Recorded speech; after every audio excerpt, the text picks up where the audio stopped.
What's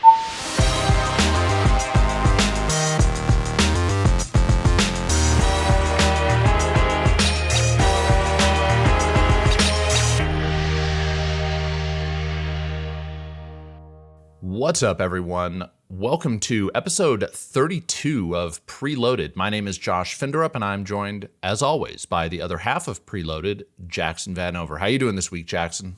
I'm doing great, Josh. I'm actually a little sad because this is the last episode of Preloaded. Just kidding. April Fools. I'm really excited to get into the show today. Nice. Yeah, trust no one today. I guess this is yesterday if you're listening to the podcast, but we are recording on April 1st. And we have a lot of interesting stuff to talk about. A ton of Cyberpunk news. If you've been keeping your ear to the ground, you know CDPR came out with a bunch of news this week, so we're going to talk about all of that. We are also going to have a interesting deep dive discussion this week. It's we're through the first quarter of the year, so we thought it would be a good time to take a look back at the best reviewed games of 2021. So if you're interested to see what the best games of the year have been so far, at least according to reviewers out there, stay tuned for that. But first, you can catch every episode of Preloaded. We post the video version on Friday over on Jackson's YouTube channel. He's jayvee, Jayvee. If you're not already subscribed to his channel. If you prefer to listen, you can catch the audio version over on Apple Podcasts, Google Podcasts, Spotify, and Stitcher. And if you are listening on any of those platforms, we'd love for you to leave a review or a 5-star review, or leave a written review if you're really enjoying the show.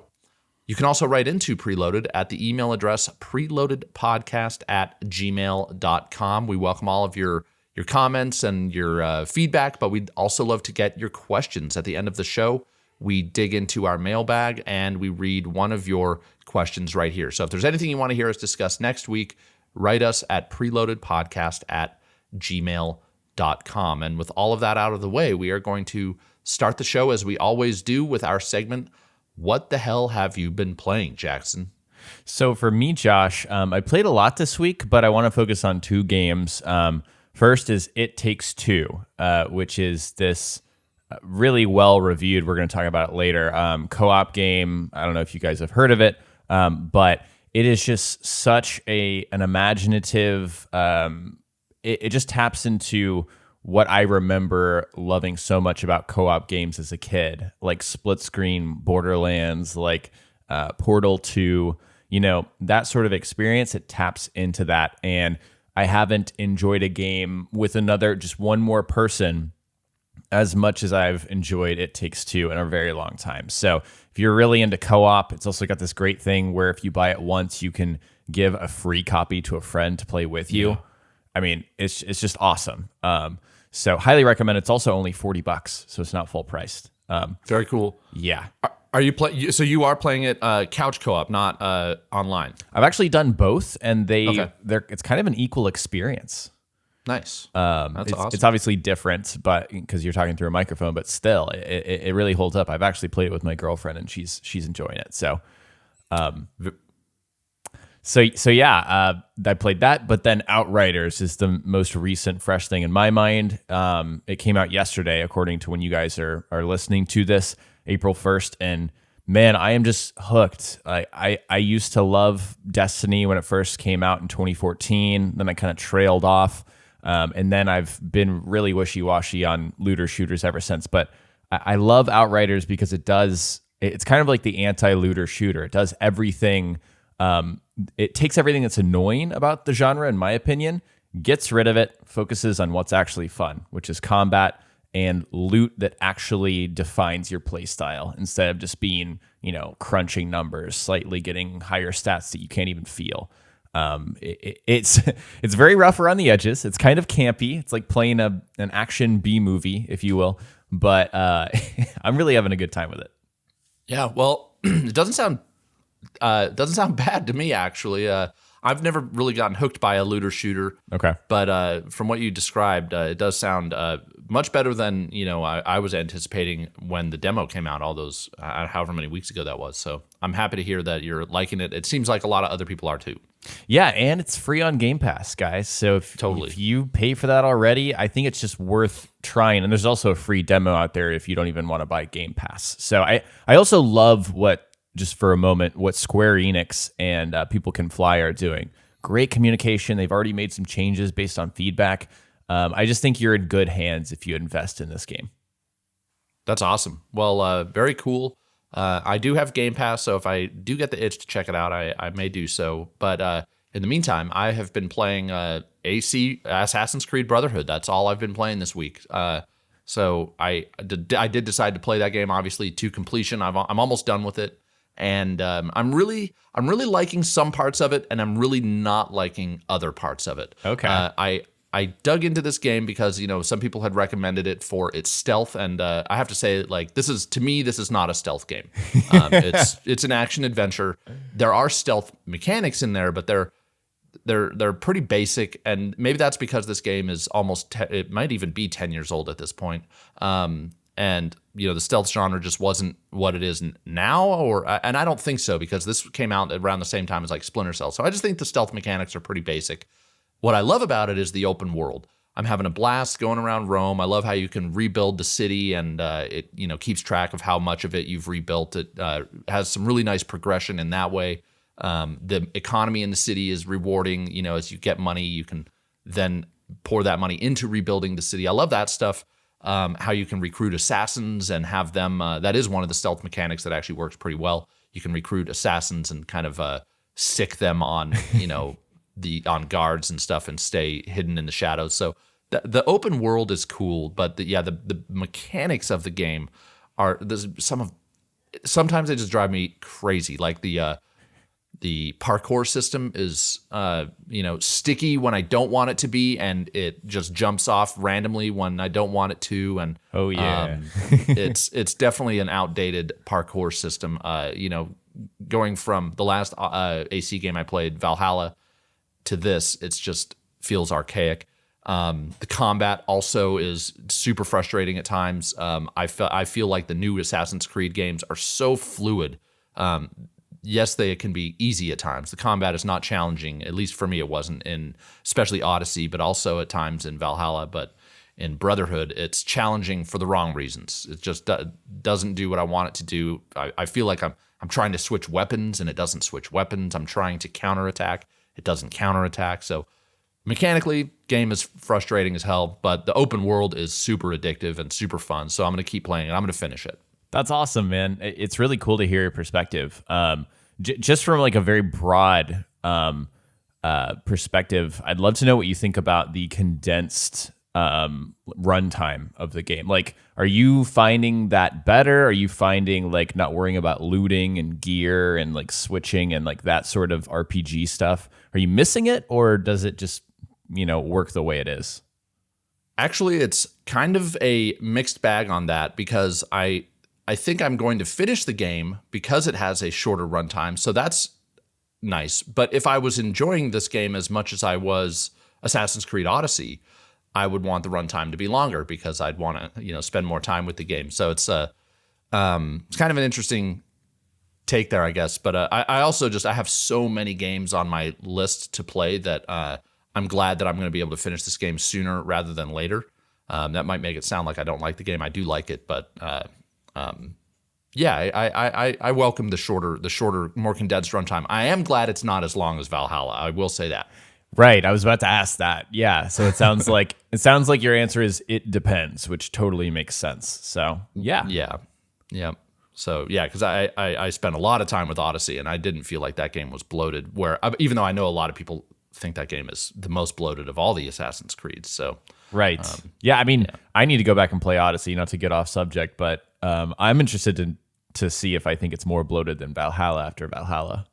Yeah, and it may be. There's a lot in that game. So anyways, gonna finish that, and looking forward to eventually getting into Unity and Syndicate to see how they fare. Awesome. I'm excited to hear about it. Nice. And with that, we are going to dig into the top stories this week. We have one non-Cyberpunk related story to get into, and that is that Call of Duty, the next Call of Duty, will apparently take place in World War II. I'm not sure where this story came from in terms of outlets, but it was revealed somehow to someone or by someone that apparently the next Call of Duty will be codenamed World War II Vanguard. I actually think I found this via Eurogamer.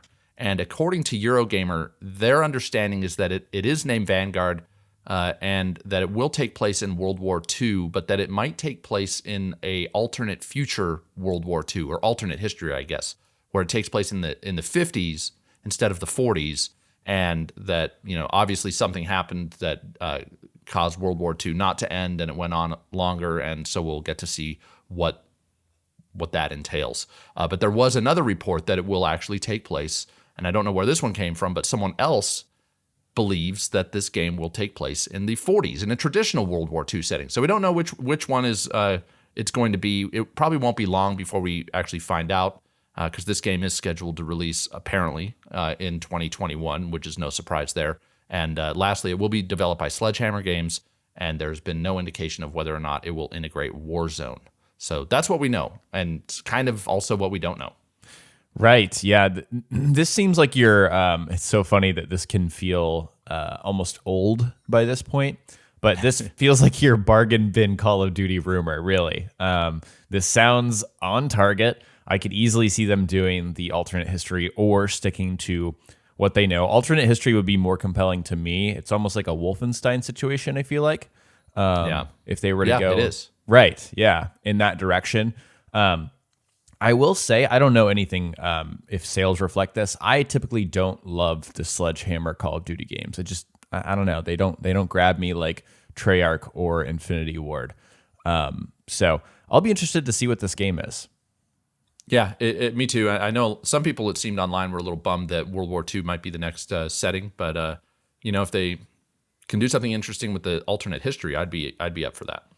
Me too. And plus, I don't know if you saw this, Josh. There was a recent leak about the next version of Warzone. Now, this isn't the next Call of Duty like we're talking about, but currently within Warzone, apparently the next version is going to be like 1980s. Like they're taking the same map that we've all been playing for the last year and just giving it a 1980s spin, which is like a kind of a weird thing to do because I feel like a lot of people are over it and kind of wanting a completely new map. But hey, Activision is onto something with Warzone, so we'll see. Yeah, they sure are. So, I hope that whatever they do, I just hope people like it and that it's good. Yeah. So, look forward to that if you're a Warzone or a Call of Duty fan. And next, we're going to get into the big story of the week, and this is that CD Projekt Red had a strategy call that revealed a bunch of news, but there were also some leaks. And there was the patch. So we're going to do this all. I'm going to try and get through this as streamlined as possible, but it is a lot of information. So first of all, the patch version 1.2 dropped. It's gigantic. It's, I think on most platforms, except for PC, it's over 40 megabytes or gigabytes, excuse me. So it's really big. The patch notes, if you've read them, are incredibly long. But here are some of the highlights is that a big one, and one that I will notice if I fire up the game again, is that cops now behave more logically. I think they spawn further away from you when you commit a crime. So it's not like you commit a crime and then instantly have the cops on top of you. So that's nice. And then there were also some driving updates that are worth highlighting. Steering will work better. Cars should be, I think there's like a tipping mechanic now. So if your car gets stuck on like a median or on top of another car, which actually does happen in this game every now and then, you'll be able to maneuver off of it. And then they made it so cars will handle better when the frame rates dip, which, as everybody knows, they do dip in this game if you're playing on console. So those are some of the highlights, but there's a ton more. Apparently the game should also run better, including on last-gen consoles. If you've been playing these Cyberpunk since the patch dropped, we'd love to hear your impressions in the comments. So that's the patch. Next, last week, I think late last week or maybe early this week, there was a DLC leak via a Redditor with the username Prickly Assassin, and he claims to have found the names of some of the free DLCs in the back end of the Epic Games Store. You can find the names of these DLCs online, but just some of them are like the Ripper Docks expansion, Rides of the Dark Future, which sounds like it might be related to cars.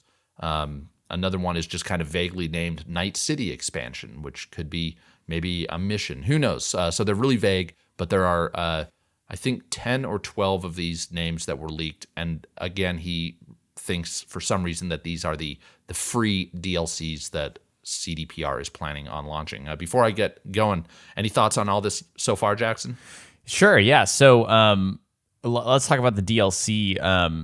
This feels like it's on target. Honestly, this looks like stuff that I think CDPR will add, and a lot of it does sound like free expansions, like the Ripper Docks, the body shops, the fashion stuff. That's like the Witcher 3 style content that was free, different outfits and stuff like that, and different functionality. So I think that makes a lot of sense, and I think there's a lot of legitimacy to the leak for DLC. But again, we will also see paid DLC for sure. Although, who knows when we'll actually see that, because there's other things going on. And then, sorry, go ahead. I was going to say, it's funny, like if you were a PlayStation player and you play your games digitally, like this doesn't even matter to you because this game still isn't on the PlayStation Store. Yes. It's so bizarre. Yes, and CDPR actually talked about that. I read a little bit. I can't remember where it was from, but they were saying essentially that they think they're on the right path, but ultimately it's Sony's decision whether to add it back on, which is just still mind-blowing that it's not offered on PlayStation. Yeah. But, understandably so. And then I did check out the patch briefly. I didn't play it enough, though, to form an opinion, but what I've really been seeing, the sentiment is that this is just a fixes patch, which is what the game needs. So I'm not necessarily going to be dogging the patch. I want the game to improve. I want my $60 that I paid, actually $120 because I bought it on PC as well, to, bear fruit. I really do want to play a Cyberpunk that is 100% fixed. Not 100%, but as much as possible. This is not that. These are very small, very specific changes have been made with this patch. Yeah. It's I probably won't fire it up just because that would require me to re-download not only I'd have to get the patch, but the game as well, and I just don't not up for that. But I did get the itch reading all this Cyberpunk news to play it again. So maybe once some more, either another patch or maybe some of this DLC drops, maybe I will check it out eventually. But moving on, the next, and this is probably the more significant news of the week as far as Cyberpunk and CDPR goes, is they had like I said earlier, a strategy update presentation, which I do believe they posted online. I'm not 100% sure, but you should, if you want to watch this, you should search for it. I think, or at least listen to it. I think you can find it. Anyways, a lot of stuff came out of this. One big news story was that CDPR are now apparently going to be developing multiple AAA games simultaneously starting in 2022. This is according to, I think, their CTO, their Chief Technology Officer, Powell Zawadny. He had a long list of quotes in this call, but one of them is that their changes, quote, aim to enable them to work on multiple AAA games and expansions in parallel starting in 2022. It's obviously presumed that these will be The Witcher and Cyberpunk 2077. They did mention that they are going to staff up over the next year in order to make this happen. And so I'm not sure if this is a good thing or a bad thing, to be honest. It's like, it seems like they already bit off more than they can chew. And it's like, are they now biting off more? I don't know. Yeah, it's interesting. That's a great point. I look at this and I see like Ubisoft strategy written all over it. Because Ubisoft likes to develop games in parallel. They did it with Origins and Odyssey to get those games out year after year. So it sounds like they want to position themselves to be able to put out content more often. But what people like about CDPR games, in my opinion, at least The Witcher 3, is that they took their time and really polished it and made it the best game it could possibly be. Not that they put them out frequently. So this is kind of weird to me, but I guess it would make them more money. Yeah, and I do think one thing that they mentioned on this call was that they also want to have multiple studios. I think that they mentioned that they might even expand to more studios, maybe one in Vancouver. Don't quote me on that, but I think I read that. Yes. Anyways, that that these other studios will be helping each other out, which only makes sense. And if they're not already doing that with multiple studios, I don't know why they wouldn't be, but they did stress that that's one thing they're going to do in the future. And I know Ubisoft does that, and a lot of other developers do that. Rockstar does that. So that could only help the development of a game for sure. Right. Yeah, absolutely. Yeah. So the next thing that they addressed, or one of the other things they addressed, I don't know if I'm doing this in order or not, was they addressed crunch at CDPR, which is great. They said that they're working to, quote, minimize stress and also, quote, prevent burnout. And part of this includes providing mental health support options to employees. Now, I did say it's great that they are addressing this in the call, but it is, talk is cheap. So hopefully they follow through on this and it won't really be worth anything until they do. Right. Absolutely. Yeah. But that is very good that they're at least aware that that is a problem there. And then next, they focused on this. I was also very pleased to see this. Better marketing is something that they want to focus on. Particularly, they want to focus on having shorter marketing cycles, not revealing a game so far in advance.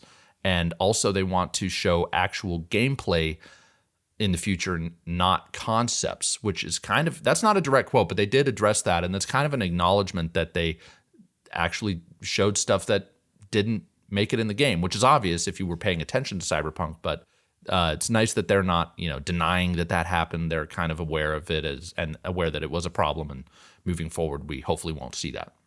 Right. And I think it's on all of us to keep them to their word. Yeah. Yeah.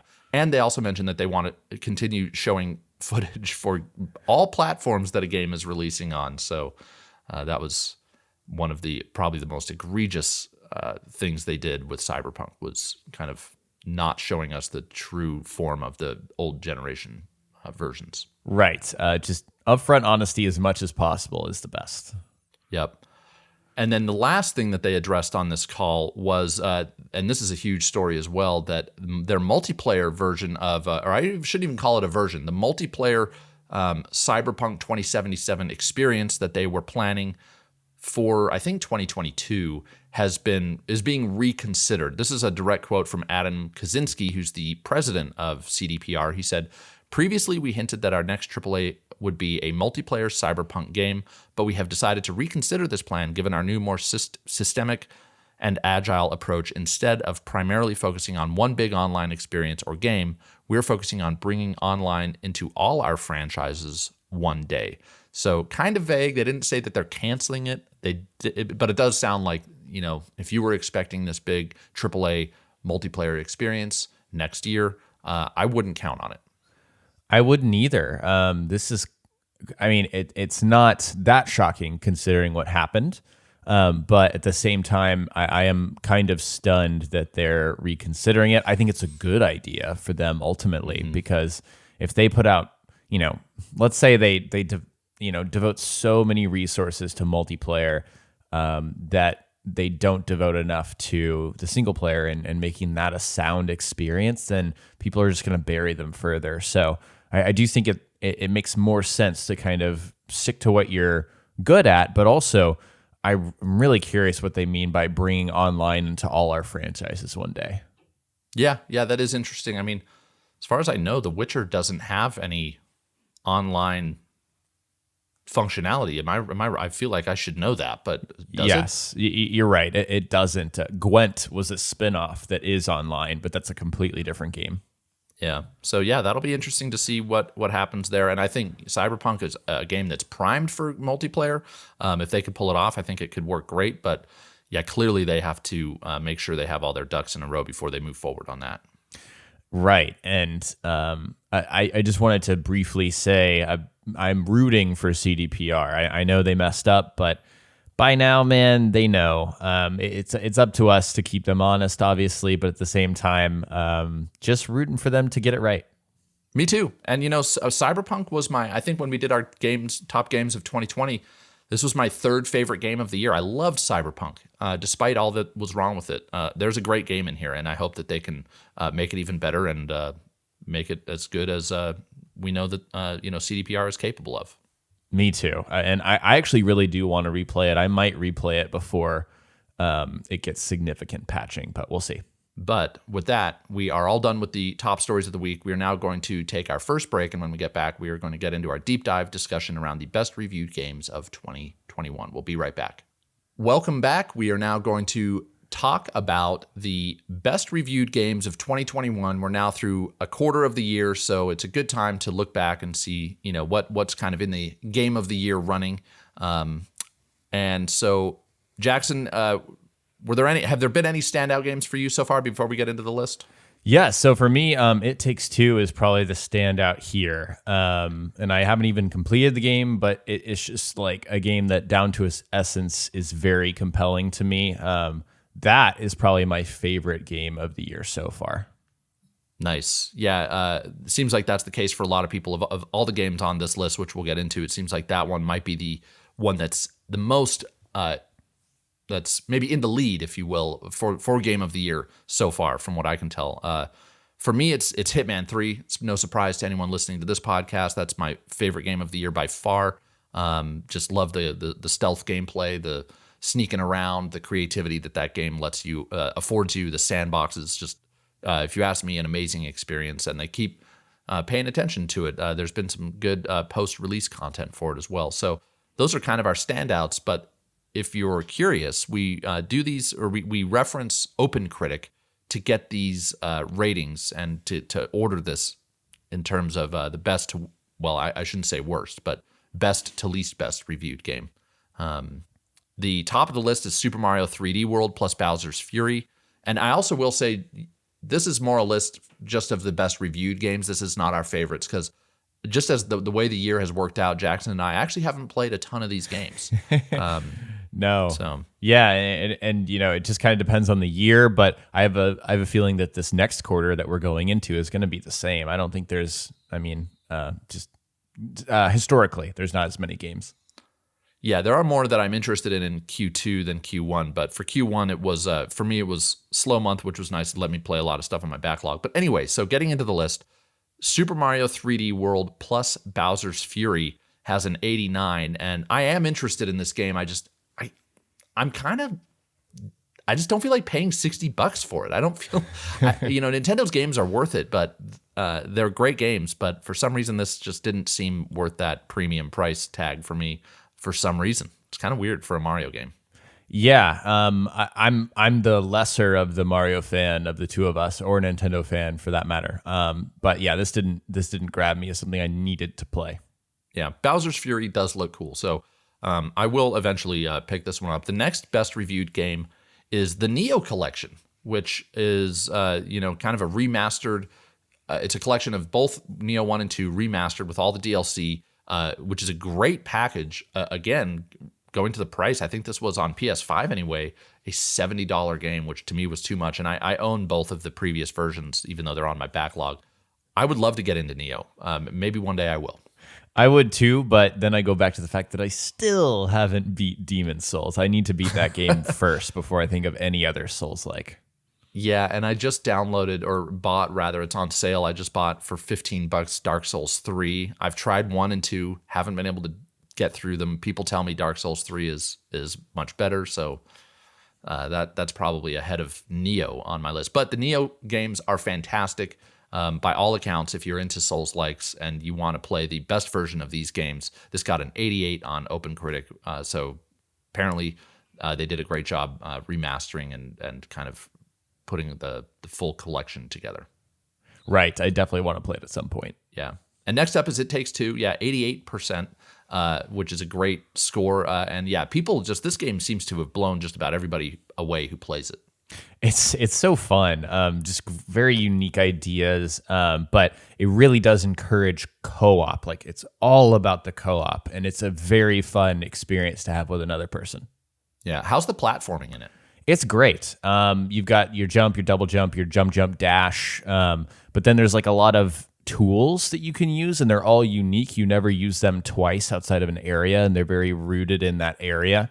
That's probably sounds vague if you haven't played the game, but it's awesome. It's very creative. Yeah, cool. Yeah, this is a game that looks very fun, and I may dip into the multiplayer realm to check it out. Speaking of, the next game on this list is Monster Hunter Rise, which just came out. That's sitting at an 87% on OpenCritic. It seems like people really like this game. I wish I could get into Monster Hunter, but man, I tried with World and just couldn't get into it. Monster Hunter World was the first Monster Hunter game I ever played, and I enjoyed it. But from what I've seen, Monster Hunter Rise is a lot of the same, and I just don't like it enough to just play a lot of the same, if that makes sense. Yeah. Yep. No, that makes sense. And I don't think I'm going to get into this, but again, I kind of wish I could, but it also could be the multiplayer element of it. Not to sound I must sound like such a hermit, but I'm a single player junkie at heart. Josh, it's okay if you hate other people. It's fine. Yeah. Sometimes I do, but for the most part, I like other people. But if I really feel like I hate other people a lot, I can play the next game on this list, which is Hitman 3, where I can just kill people. And this game it's sitting at an 86%, and what a game. Loved it. Again, not to reiterate, but some of the best sandboxes in all of video games. And if you haven't played a Hitman game and you download Hitman 3, you can get the previous games and you'll have I think there's like 20 or 18 levels in the base games. Not counted the DLC, so that's awesome. But anyway, yeah, Hitman 3 is fantastic. They just patched it to fix the trophies, so I'm gonna try and get the platinum in this game. That's my next, the next thing I'm trying to do in Hitman 3. Awesome, man. Yeah, I think this is gonna, when it's all said and done, 2021, it'll round out. It'll be in my top 10 at some level. I'm not sure what it is, but I really enjoyed it when I played it. Yeah. So definitely recommend checking that out. And then we have, so those are the top, I guess that was the top 6, but we do have some other honorable mentions here and one maybe dishonorable mention. So some of the games that have reviewed well or just bigger games that have come out. Loop Hero is an indie game that looks super interesting. Have you seen this game, Jackson? I have, briefly. Yeah, and you like build this loop, go around. It's kind of like a roguelite. And you rebuild the world around you. It's incredibly difficult to explain. It's an indie game. You should definitely check it out if you're into kind of different experiences and you like RPGs. Definitely check it out. Then there's The Medium, which I played. It got a 75. I probably actually would have rated it even a little lower than that. But if you're into horror adventure titles, definitely check this out. Destruction All-Stars is sitting at a 63. That didn't do so hot. Little Nightmares 2, which I do want to check out, is sitting at an 83. And then Crash Bandicoot 4 is at an 85, which didn't that come out last year? I may have screwed up on that. This might be a re-release on the new consoles. Yeah, it did get released, for the PS5. So I actually own this game, and as a platforming fan, I think I owe it to myself and a Crash fan to play this. And then Everhood is like this almost, what's the RPG that everybody loves for PC and Switch? Man, I'm forgetting the name. PC and Switch. It's like a black and white. Hollow Knight? No. Totally blanking on this. But anyway, Everhood is like this indie RPG, and it has a really interesting combat system where you're fighting enemies in a rhythm. It turns into a rhythm game when you're fighting people. And somebody recommended this game to me on Twitter. I'm not sure I'll check it out, but similar to Loop Hero, if you're into kind of offbeat RPGs, this one is getting. Oh, are you talking about Undertale? Sorry, Undertale. There we go. Yeah, it has a lot of visual similarities to Undertale. Gotcha. And I think tonally also, but that's a outstanding comparison. If you're getting compared to Undertale, you're probably a decent game. True.